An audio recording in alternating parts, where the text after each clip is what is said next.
മലയാളക്കര ഒന്നാകെ ചർച്ച ചെയ്യുകയും കേരളത്തെ മുഴുവനായി നടുക്കുകയും ചെയ്ത സംഭവമായിരുന്നു കോട്ടയം സ്വദേശി കെവിന്റെ ദുരഭിമാനക്കൊല. 7 വർഷങ്ങൾക്കിപ്പുറവും ആ സംഭവം മലയാളി മനസ്സുകളിൽ ഒരു നീറ്റലായി അവശേഷിക്കുകയാണ്. കെവിനെ കുറിച്ച് മാത്രമായിരുന്നില്ല മലയാളികളുടെ ആശങ്ക. കെവിനെ സ്നേഹിച്ച നീനു മുൻപോട്ട് എങ്ങനെ ജീവിക്കും, നീനുവിന്റെ ജീവിതത്തിലെ ഇനിയുള്ള സംഭവ വികാസങ്ങൾ എന്തൊക്കെയായിരിക്കും എന്നൊക്കെ തരത്തിലുള്ള ആശങ്കകൾ മലയാളി മനസ്സിനെ ഗ്രസിച്ചിരുന്നു. ആ മലയാളി മനസ്സുകളെ ഏറെ സന്തോഷിപ്പിക്കുന്ന ഒരു വാർത്ത കഴിഞ്ഞ ദിവസം കുറച്ച് ഓൺലൈൻ പ്ലാറ്റ്ഫോമുകളിൽ പ്രത്യക്ഷപ്പെട്ടു. അതെ, കെവിന്റെ പെണ്ണ് നീനു വിവാഹിതയായി. വരൻ വയനാടുകാരനാണ്. കെവിന്റെ പിതാവ് മുൻകൈയെടുത്താണ് നീനുവിന്റെ ഈ വിവാഹം നടത്തിയത് എന്ന തരത്തിലുള്ള വാർത്തകളാണ് ഓൺലൈൻ മീഡിയകളിൽ പ്രത്യക്ഷപ്പെട്ടത്. ഭൂരിഭാഗം മലയാളികളും ഈ വാർത്തയെ ഏറ്റെടുക്കുകയും നീനുവിന് ആശംസകൾ അറിയിക്കുകയും നീനുവിന്റെ ജീവിതത്തിൽ ഇനി എന്നും സന്തോഷം മാത്രമാകട്ടെ എന്നുമൊക്കെ തരത്തിലുള്ള ആശംസകളുമായി മുന്നോട്ട് വന്ന കാഴ്ചയാണ് പിന്നെ കണ്ടത്. അതിനിടയിൽ നീനുവിനെ കുറ്റം പറഞ്ഞുകൊണ്ടും കുറച്ചുപേരെങ്കിലും മുന്നോട്ട് വന്നു.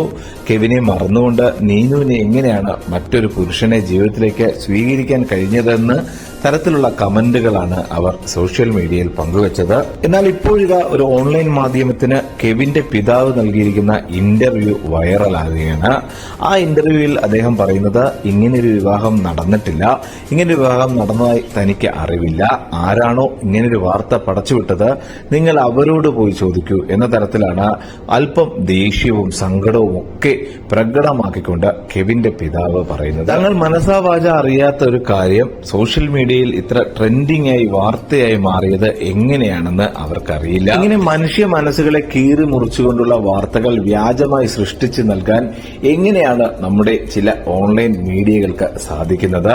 എന്ത് നേട്ടമായിരിക്കാം അവർ ഇതിലൂടെ ലക്ഷ്യം വെക്കുന്നത്? തരുൺമൂർത്തി സംവിധാനം ചെയ്ത തുടരുമെന്ന ചിത്രത്തിലെ ദുരഭിമാന കൊലയ്ക്ക് റഫറൻസായി എടുത്തത് കെവിന്റെ ദുരഭിമാന കൊലയാണെന്ന് ആ ചിത്രത്തിലെ നായിക ഒരു ഇന്റർവ്യൂവിൽ പറഞ്ഞതോടെയാണ് വീണ്ടും മലയാളിക്കര കെവിന്റെ ഈ ദുരഭിമാന കൊല ചർച്ച ചെയ്തു തുടങ്ങിയത്. ആ ചർച്ചകൾ ഒന്നുകൂടി കൊഴുപ്പിക്കാനായിട്ടാണ് ചില മഞ്ഞ ഓൺലൈൻ മാധ്യമങ്ങൾ ഇത്തരം വ്യാജ വാർത്തകൾ കൂടി ഇതിനിടയിലൂടെ തിരികെ കയറ്റുന്നത്. എന്നാൽ മലയാളികൾ ഏറെ ആഘോഷത്തോടെ ഷെയർ ചെയ്ത ആ വാർത്ത വ്യാജമാണെന്നത് ഇന്ന് കെവിന്റെ പിതാവിന്റെ ഇന്റർവ്യൂയിലൂടെ പുറത്തു വന്നിരിക്കുകയാണ്.